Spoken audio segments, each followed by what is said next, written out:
ક્લાસીસના platform પર આપ સર્વે વિદ્યાર્થીનું હું હૃદયપૂર્વક સ્વાગત કરું છું। વિદ્યાર્થી મિત્રો, એક ગોળમાં પૂછાઈ શકે તેવા પ્રશ્નની આપણે ચર્ચા કરીશું।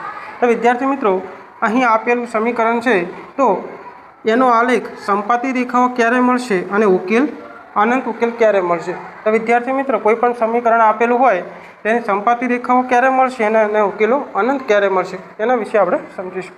પ્રથમ આપણે લખીશું A1, B1 અને C1, A2, B2 અને C2। ત્યારબાદ શું કરીશું?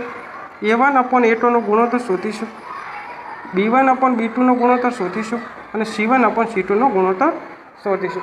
પ્રથમ A1/A2 ગુણોત્તર શોધતા, તો 2/4 is equal to 2x1 2x2, 2 ઉડી જાય તો 1/2 મળશે। ત્યારબાદ જોઈશું B1/B2, તો 3/6, 3x1 3x2, 3 જતા રહ્યા 1/2।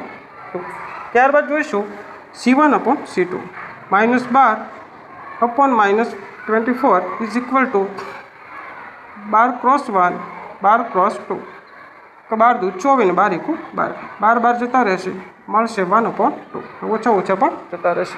અહીં વિદ્યાર્થી મિત્રો તમે સમજી શકો છો કે A1/A2 1/2, B1/B2 1/2, C1/C2 જવાબ મળશે 1/2। એટલે કે એવું કહી શકાય કે A1/A2 બરાબર B1/B2 બરાબર C1/C2, કે જો ત્રણેયની કિંમત સમાન મળતી હોય તો રેખાઓ કેવી મળશે? સંપાતી, અને એને કેટલા ઉકેલો હશે? તો અનંત ઉકેલો હશે। વિદ્યાર્થી મિત્રો, આવા બીજા વિડીયો જોવા માટે અમારી ચેનલને શેર કરો અને આ ચેનલને સબસ્ક્રાઈબ કરો। જય હિન્દ વિદ્યાર્થી મિત્રો।